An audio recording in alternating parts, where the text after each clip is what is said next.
Tom Rodriguez, tatay na nga ba? Nakakalungkot isipin na hindi pa si Tom Rodriguez ang magiging tatay. Sa katunayan, siya ay naghiwalay na sa kanyang dating asawa na si Carla Abellana.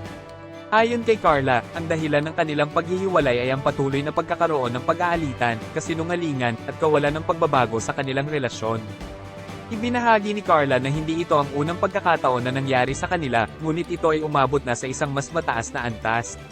Sa ibang balita, noong 2017, pumanaw ang ama ni Tom na si William Albert Bill Mott Sr. dahil sa sakit na cancer. Si Tom ay nagbigay ng pagkilala sa kanyang ama sa pamamagitan ng pag-post sa Instagram kung saan sinabi niyang, "Happy birthday, Big Guy.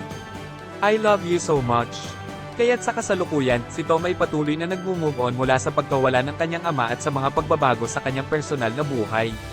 Sana ay magkaroon siya ng mas mabuting mga pagkakataon at pag-asa sa hinaharap.